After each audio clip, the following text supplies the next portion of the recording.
ये दुनिया अजब गजब बातों और रहस्यों से भरी हुई है। कई बार तो ऐसी ऐसी जानकारी मिलती है कि उस पर हैरत करें या विश्वास समझ नहीं आता। आज भी हम आपको कुछ ऐसी ही दिलचस्प बातों से रूबरू कराने जा रहे हैं। हम आपको भारत के कुछ ऐसे रहस्यमय गांवों के बारे में बताने जा रहे हैं जिनके बारे में आपने शायद ही कभी सुना हो। मलाणा, हिमाचल का एथेंस। हिमाचल प्रदेश के कुल्लू जिले में बसा है मलाणा गांव। ये गांव अपने आप में काफी रहस्यमयी और दिलचस्प है। सबसे पहली बात, आपको यहाँ पर कुछ भी छूने की इजाजत नहीं है। जी हाँ, सही सुना आपने, आप यहाँ कुछ भी छू नहीं सकते। अब इसके पीछे की वजह भी जान लीजिए। दरअसल मलाणा निवासी अपने आप को सर्वश्रेष्ठ मानते हैं। ऐसे में किसी बाहरी इंसान ने अगर उनके मंदिर, घर, यहाँ तक की दुकानों को भी छू लिया तो वो उस पर 1000 से 2000 तक का जुर्माना लगा देते हैं। यहाँ के निवासी भारत का संविधान भी नहीं मानते। इनके अपने सदन है और उसके अपने नियम कानून हैं, जिसका वो बेहद सख्ती से पालन करते हैं। इनका कहना है कि नियम तोड़ने से हमारे देवता नाराज हो जाएंगे, जिससे पूरा गांव तबाह हो जाएगा।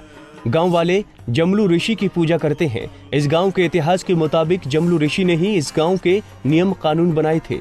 इस गांव का लोकतंत्र दुनिया का सबसे प्राचीन लोकतंत्र में से एक है। ऐसा माना जाता है कि जमलू ऋषि को आर्यों से भी पहले से पूजा जा रहा है। उनका उल्लेख पुराणों में भी आता है। अब कुछ और दिलचस्प बातें। यहाँ के लोग खुद को आर्यों का वंशज मानते हैं, लेकिन एक अन्य परंपरा के अनुसार वो खुद को सिकंदर का वंशज मानते हैं। गांव वालों के मुताबिक जब सिकंदर ने भारत पर आक्रमण किया तो उसके कुछ सैनिकों ने सेना छोड़ दी और यहाँ आकर बस गए।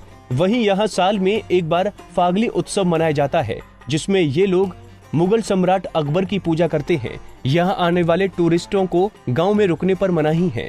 वो लोग गांव के बाहर टेंट में रह सकते हैं। यहाँ की भाषा भी कुछ अलग है। यहाँ की बोली में आपको ग्रीक, संस्कृत और तिब्बत की कई बोलियों का मिश्रण मिलेगा, जो आसपास की किसी भी बोली भाषा से मेल नहीं खाती। टिल्टेपक, जहां इंसान से लेकर पशु पक्षी तक सब हैं अंधे। भारत में एक गांव है टिल्टेपक, जहां जोपोटेक नाम की जनजाति रहती है। इस जनजाति के सभी लोग अंधे हैं। इतना ही नहीं, यहाँ के जानवर से लेकर पक्षी तक सबकी आंखों की रोशनी खत्म हो चुकी है।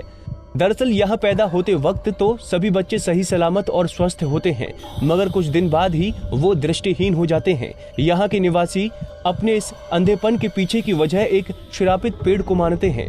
उनके मुताबिक लाव जुएजा नाम के इस पेड़ को देखने के बाद इंसान से लेकर जानवर तक सब अंधे हो जाते हैं।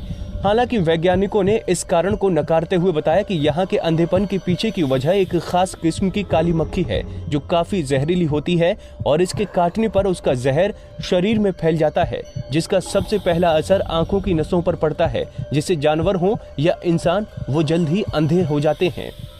इस गांव की एक और खास बात है, यहाँ किसी भी घर में खिड़कियां नहीं हैं। इस गांव में तकरीबन 70 झोपड़ियां हैं, जिसमें करीब 300 लोग रहते हैं, लेकिन किसी भी घर में कोई खिड़की नहीं है। इसके पीछे की वजह भी इनकी अंधापन है। आंखों की रोशनी चले जाने के बाद इन्हें सूरज की रोशनी से कोई फर्क नहीं पड़ता, जिस कारण यहाँ की किसी झोपड़ी में कोई खिड़की नहीं है। मत्तूर, इस गाँव में हिंदू मुस्लिम सब बोलते हैं संस्कृत। कर्नाटक की राजधानी बंगलुरु से करीब 300 किलोमीटर दूर बसा है मत्तूर गांव। इस गांव की खासियत ये है कि यहाँ के निवासी आम बोलचाल की भाषा में कन्नड़ नहीं संस्कृत का इस्तेमाल करते हैं। यहाँ बच्चों से लेकर बुजुर्ग तक और हिंदुओं से लेकर मुस्लिमों तक सभी आपस में संस्कृत भाषा में ही बात करते हैं। 10 साल की उम्र से ही बच्चों को वेदों के ज्ञान दे दिया जाता है। यहाँ के गाँव वाले बताते हैं कि करीब 600 साल पहले केरल के संकेथी ब्राह्मण समुदाय के लोग यहाँ आकर बस गए थे।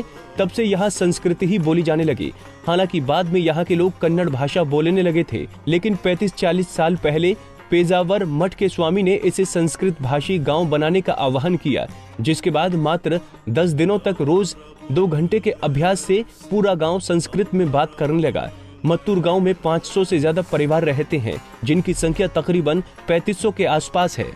वहीं मध्य प्रदेश में भी एक गांव है जहां पर कोई केवल संस्कृत में बात करता है। वो गांव है राजगढ़ जिले का झिरी गांव। 1000 की आबादी वाले इस गांव में 70% लोग संस्कृत में बात करते हैं। झिरी के लोगों के मुताबिक उनके गांव का नाम कर्नाटक के मत्तूर गांव से पहले आना चाहिए, क्योंकि मत्तूर में 80% आबादी ब्राह्मणों की है जिन्हें संस्कृत विरासत में मिली है। वहीं झिरी में केवल एक ब्राह्मण परिवार है और बाकी क्षत्रिय और अनुसूचित जाति के लोग हैं जो आपस में संस्कृत में बात करते हैं। कुलधरा, रहस्यों में लिपटा एक वीरान गांव। राजस्थान अपने आप में कई तरह के रहस्यों को समेटे हुए है। इसी में से एक है जैसलमेर का कुलधरा गांव। करीब 170 साल पहले इस गांव के सभी निवासी रातों रात इस गांव को छोड़कर चले गए। इस गांव के वीरान होने के पीछे 2 कहानियां प्रचलित हैं। पहली कि यहाँ के शासक सलीम सिंह की बुरी नजर गांव की एक खूबसूरत लड़की पर पड़ गई। वो जबरदस्ती उस लड़की पर शादी करने का दबाव बनाने लगा। हालांकि गांव के लोगों ने अपने सम्मान और गौरव के खिलाफ इस तरह की शादी मंजूर नहीं थी। ऐसे में गांव के मुखिया ने फैसला लिया कि वो रातों रात इस गांव को छोड़कर चले जाएंगे। जाते वक्त उन्होंने इस गांव को श्राप दिया कि इस जगह पर कभी भी कोई बस नहीं पाएगा। वहीं दूसरी कहानी के मुताबिक यहाँ का शासक सलीम सिंह ब्राह्मणों पर बहुत अत्याचार करता था। उसके अत्याचारों से दुखी होकर ब्राह्मणों ने गांव छोड़ने का फैसला किया, लेकिन जाते वक्त उन्होंने गांव को श्राप दे दिया कि इस जगह पर कोई भी बस नहीं पाएगा। खैर, कहानी जो भी सच्ची हो, लेकिन ये तो सच है कि इस जगह पर आज तक कोई और बस नहीं पाया। कोडिन्ही, ये है जुड़वा लोगों का गांव। आमतौर पर किसी के भी परिवार में एक या बहुत हुआ तो 2 जुड़वा बच्चे होंगे। खैर, किसी किसी परिवार में तो एक भी नहीं होता, लेकिन केरल का एक गांव ऐसा है जहां हर परिवार में 2 से 3 जुड़वा बच्चे हैं। यकीन नहीं होता, लेकिन ये सच है। अगर वैश्विक स्तर पर देखें तो हर 1000 बच्चे पर 4 जुड़वा पैदा होते हैं। एशिया में तो ये दर 4 से भी कम है, लेकिन केरल के कोडिन्ही गांव में हर 1000 बच्चे पर 45 बच्चे जुड़वा पैदा होते हैं। इस मुस्लिम बहुल क्षेत्र की कुल आबादी 2000 है। इस गांव में घर, स्कूल, बाजार, हर जगह हम शक्ल नजर आते हैं। ऐसा बताया जाता है कि इस गांव में जुड़वा जोड़े में सबसे उम्रदराज 65 साल के अब्दुल हमीद और उनकी जुड़वा बहन कुन्ही दहिया है। ऐसा माना जाता है कि इस गांव में तभी से जुड़वा बच्चे पैदा होना शुरू हो गए थे। शुरू में तो सालों में कोई इक्का दुक्का जुड़वा बच्चा पैदा होते थे, लेकिन बाद में इसमें तेजी आई और अब तक तो बहुत ही तेज रफ्तार से जुड़वा बच्चा पैदा हो रहे हैं। Bureau report, Punjab Kesari TV.